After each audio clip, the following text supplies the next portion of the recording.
Hi, and welcome back to myexcelonline.com. Today we have a fun lesson for you. First, we are going to go over several different ways to look up data. Next, we're going to go over the if statement. And then after that, we're going to go over some special sum statements. And then finally, we're going to cover the count statement. So first, there are 3 or 4 different ways that you can look up information. So we're going to start with an easy way to do that, and then we're going to go to the easier way to do that, and then we're going to go to the easiest way to do that.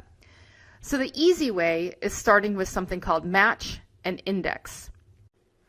In order to explain match and index and how you can use these two functions together, we're going to play a little game today. If you are familiar with the game The Price is Right, what used to happen on the show is at the end of the episode, the winner would go to a sort of winner circle and they would see 3 very big prizes and they would have to guess the prices of how much the sum total of these prizes would cost.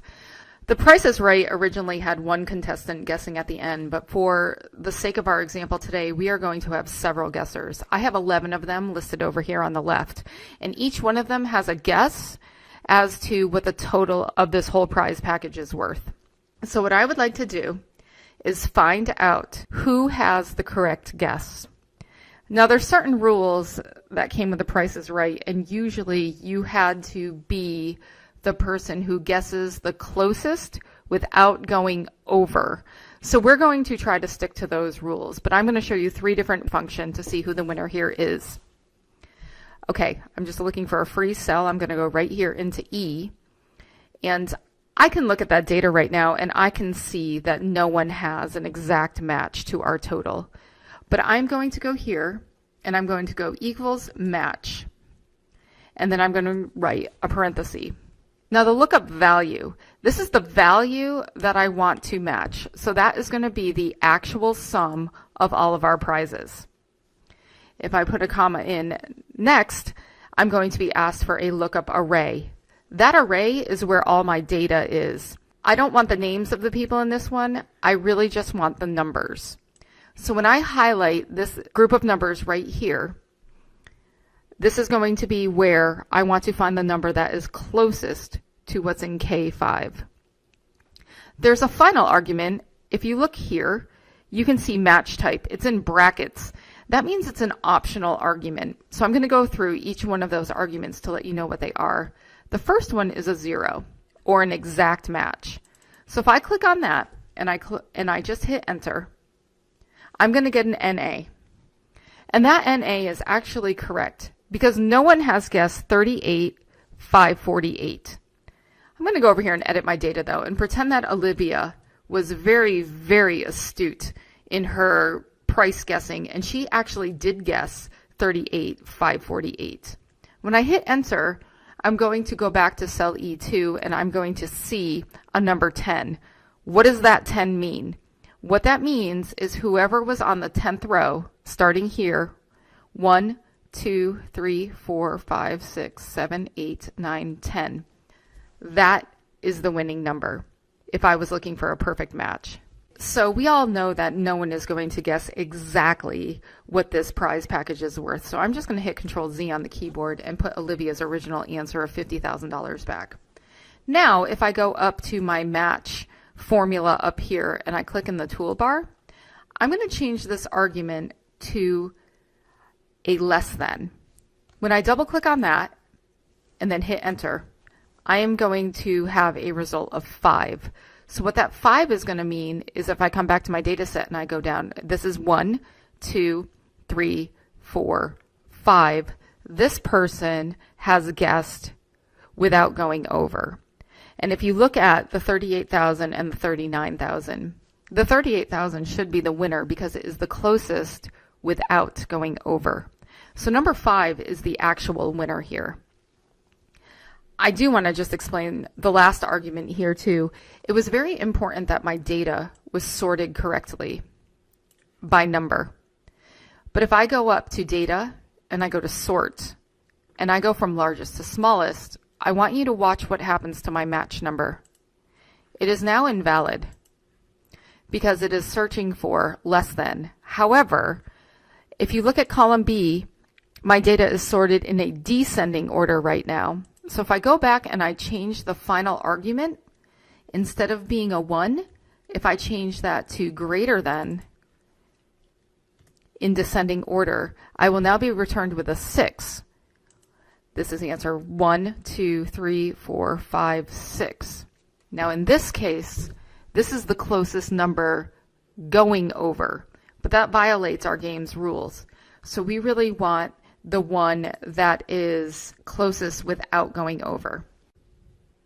If you look right here, I would like to give you a summary of the match arguments, that third argument that comes in the match function. If I put a 1, I'm looking for a less than, but I need to have my data sorted in ascending order from smallest to largest. If I put a 0, I'm looking for a number that is totally equal, so it doesn't matter what order my data is in. But if I put a -1 in there as that third argument, I'm looking for the greater than, and my data has to be sorted in descending order. I hope that makes sense to you. Okay, so now that I have the value, what I would really like to know, if I look over here, what name matches that value? Because this is giving you a location within my data set, but that's only giving you a number. So 38,000 is nice, but it doesn't tell me who the winner is that I can call down at the end of my contest. So right down here, I've made a big box, and I'm going to use the index function to show you how the name of the winner would be automatically determined here. So I'm just going to write equals index.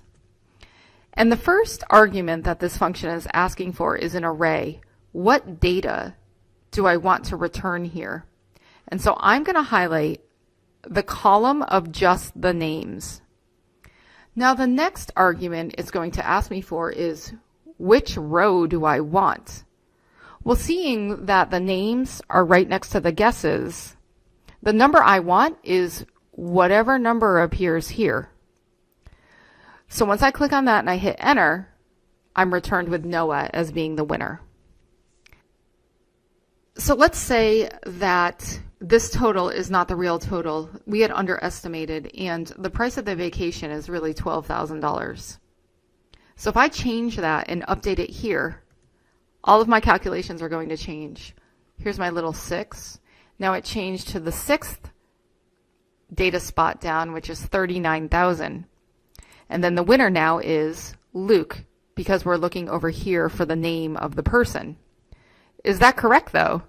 If you look, it is still following the rule because you have to be the lowest without going over, and the next one down, 42,534, is greater than the 42,011 that we have over here. So Luke actually is the winner. Say that we really overestimated the price of the new car, and the new car is actually a cheaper model of a car, and it's only going to be $20,000. So if I change the data there, now we're looking at a total of 34,576. And if you just look here with your eye yourself, you can see that this is the one that should be the winner, and the winner now is Will. If I would like to combine both of these formulas together and not have to use up a cell for using this number 3, I could basically just go up here and cut out this part of the function and click back down here on my winner cell. And instead of putting E2 in here, I could just paste the name of my function and hit enter, and I will still be getting Will in there. But let's look at the function again. I would just want to be able to read it with you. It says index A2 to A12, which is the names, match whatever's in K5, which is the price, and B2 to B12 is the price range that I need to look at. And the argument of 1 is coming back with a less than because it's in ascending order. So I hope that makes sense to you. The functions we use right here are called match, index, and then we use the combination of index with match so that we would be able to calculate the winner of our little game. Next, I would like to go over a function called VLOOKUP. If match index was the easy way to do something, VLOOKUP is the easier way to do something. So let's look at our data set over here. This is our array of data. We can treat this sort of like a database. Like I'm looking down here and I would like to find Will, and I would like to find what Will's original guess was on my spreadsheet down here. So I'm going to go click in this cell down here, and I'm going to type equals VLOOKUP. And I'm going to be asked for several arguments. The first argument is the lookup value. What am I looking up? I want to look up whatever is in this cell. My next argument is my table array, or where am I looking up that cell? And I'm going to highlight all of my data here. Notice how with match and index, I only highlighted one column, but with VLOOKUP, I can highlight two columns. But the interesting argument is the next one, the column index number. Once I find Will, what column will the data be in that I want to display here? In our case, column A will be column 1 for this argument, and column B will be column 2. I'm going to go with the 2 right here, and then I'm going to put it in this optional argument right here. Am I requiring an approximate match, or am I requiring an exact match? I'm going to say exact right here, and double click on that, and then just hit enter. And this is correct. This 33,879 is what Will's guess was. So let's try it again. Let's up our new car price back to about 28,000 and see if the winner changes and their guess changes. Now the winner is Mason, and Mason's guess was right under that. So the new winner is Mason, and we can also see what his guess was. So I'd like to go over a few caveats with the two functions that we have already learned. When you look at VLOOKUP, you have to take an argument right here. See that argument right there? It's got a 2. That means I'm looking at this column and any column forward.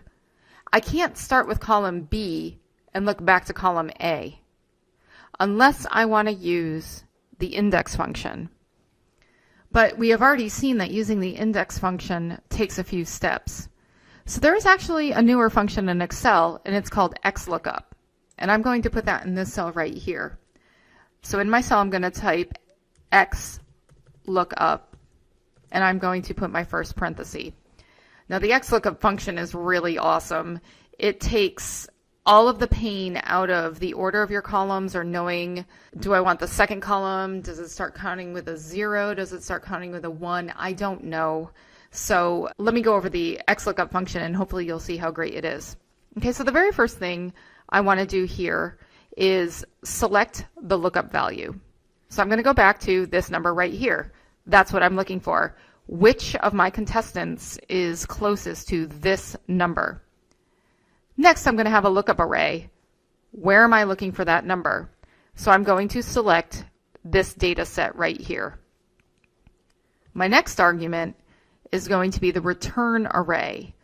What data am I looking to return? Well, I want the name, and if you notice, the name is over here to the left. So if I highlight all of the names, I'm going to return the name of the winner. The next argument is really interesting. The if not found, and as you can tell, again, this is an optional argument because it's in the brackets, but I'm just going to say, I'm going to put into quotes, no winner, because that's what I want displayed here if no one has guessed. My next argument is a match mode, and I love this. Am I looking for an exact match, or am I looking for next smaller item? That one sounds a lot like the closest price without going over. The next one is exact match or next larger item. That would be the price that is just a little bit over what the actual winning price is. So for my case, I'm going to pick this argument right here because that's the rules of the game that we're playing. This last argument here is very interesting. Look up at our match arguments. Remember how we had to put in whether or not we wanted less than, equal, or greater than, but before we did that, we had to sort our data. Say I don't want to sort my data here. I'm going to pick search first to last as my argument here. And let's see what happens. I'm going to hit enter. And right now, all of our results are saying that Mason has 1. But let's test which function really truly is better. I'm going to go over to my data here, and I'm not going to sort the guesses in an ascending or descending order. Instead, I'm going to go sort by the guesser, and that will mix up my numbers so they're not sorted correctly. When I do that, if you notice, my XLOOKUP right here kept Mason as the winner because he really is the winner. Once I resorted my data, you can see that the XLOOKUP is putting Mason as the winner. But the index match over here is putting Noah as the winner. Noah is not the correct winner. But if you look over here, the data is not sorted. If I went and sorted the data back correctly and sorted it by guess from smallest to largest, because we're looking for less than or equal to, it will go back to Mason. But that's the issue with the index formula, is you have to be able to sort those fields correctly.